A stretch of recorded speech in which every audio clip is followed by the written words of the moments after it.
On the one hand, Mike wanted to spend the rest of his days with the woman he had fallen in love with. But on the other, he didn't want to be betrayed for his wealth again. Mike decided to put the woman's intentions to a rather dramatic test. Before we continue, please take some time to subscribe to Dailydose, like and share this video with your friends. It might brighten their day and inspire them to do good.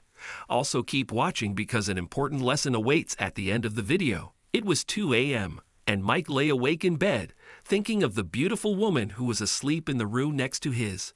A part of him wanted to go to her, confess how madly he was in love with her too, and kiss her like he had wanted to for the past several weeks. But there was a louder part of him telling him to be cautious. At 71, he had just started living his life. After spending most of his youth building and running a multi-million-dollar business, the man finally had some time to enjoy the simple pleasures in his life. And love. Love was something he was afraid of hoping for. He had already been loved and abandoned once, several years ago. What if that happens again? I don't think my heart can fathom another betrayal. Mike shuddered and turned to the other side of his bed. Even his son Jay and daughter Julia had been skeptical about their father falling for another woman at his age. But who contained the heart, old or young? The now older and secretly scared man once had the world at his feet. When Mike turned 25, he had already made his first few millions and his business was growing like no other. That's when he first met Helen at his 25th birthday party. She seemed so gentle, so wild, and seemed to love life just as much as he did. It was love at first party, and with every subsequent party they met at, they fell harder and deeper for each other. True love is stronger than your deepest fears and insecurities. After a whirlwind romance of merely 6 months, Mike and Helen tied the knot and started their lives together. Fast forward to 7 years and 2 kids later, and none of that magic was left between them. Mike knew they had drifted apart, but he didn't know Helen was about to manipulate him for all the wealth he had so painstakingly created all his life. After a long and bitter legal battle, 32-year-old Mike was left with virtually no money, no business, no home, and 2 toddlers to take care of all by himself. Those were the darkest days of his life when he wished he hadn't fallen so blindly in love. And here he was decades later, feeling the sparks fly again, wanting to love again. The woman who made his heart throb again was Aisha, a 53-year-old woman whom he spotted singing on the busy sidewalk one day, her face buried in her palms, the little bowl in front of her clattering occasionally with a coin dropped by a passerby. The woman's voice locked Mike's feet into the ground, and it reached a place in his heart where he'd been hiding all his old pain. He waited across the street from her, hoping she would move her palms away so he could see her face. And when he finally did, the skies rumbled and the sun disappeared into the rain. Mike learned that the beautiful woman's name was Aisha, and she had nowhere to go after being kicked out by her family. "Come home with me, at least until this storm passes," Mike said effortlessly.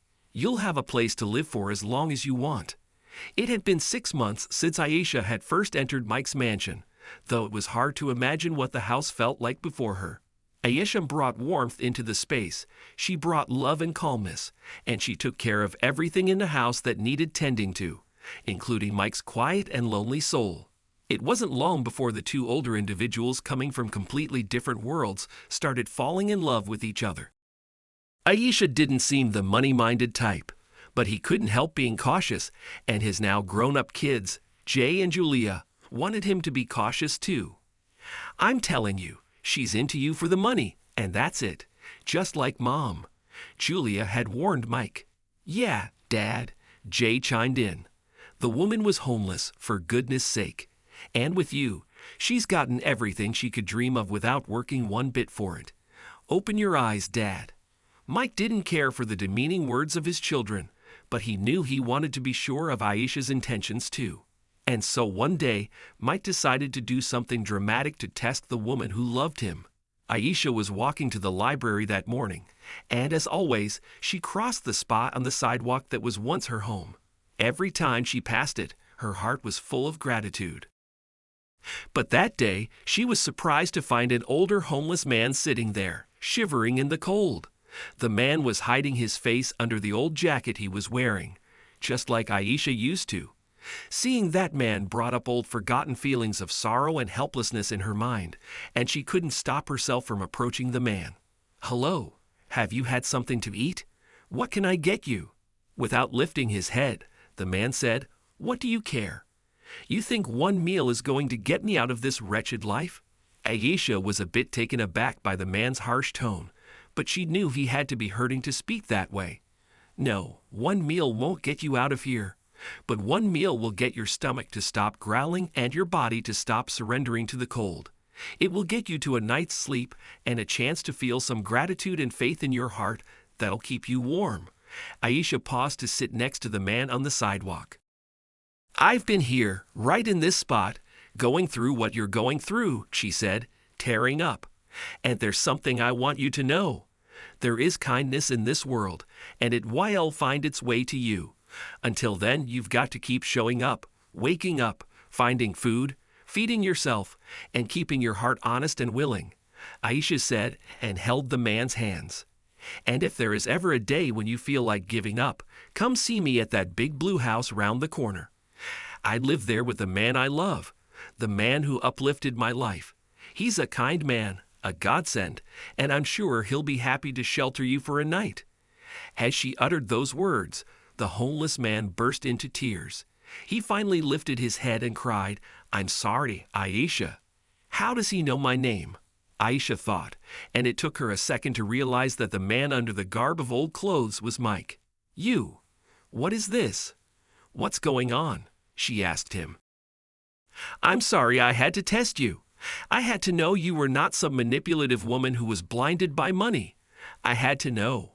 Poor Aisha was fuming and heartbroken. "You didn't trust me? You couldn't just sit down and talk to me about this. I can't believe you felt the need to put up this drama, playing a homeless person when you have no idea what it's like." The woman turned and walked away from Mike, who was left there to regret what he had done. It took 2 weeks, but Mike did finally get through to Aisha. He apologized to her, and she finally saw him open up to her and return her affection without holding back. They decided they didn't need to get married for their love to stand the test of time. Mike and Aisha were together through every ebb and flow that followed in their lives, including the time when Mike fell seriously ill. Aisha never left his side, not even when he breathed his last after listening to her sing one last time, or even when Mike's children cried inconsolably by his bed. "Here, my darlings." Aisha handed Jay and Julia an envelope a few days after Mike's passing. It turns out Mike had written all of his wealth in Aisha's name, and without a second thought, Aisha handed it over to Jay and Julia. "You are his children. Right from when you were babies, he did everything for your sake. I knew his heart. He was angry with you a lot, but he would have wanted you to have this." Jay and Julia broke down in Aisha's arms, promising themselves to take care of the kind woman for the rest of her years.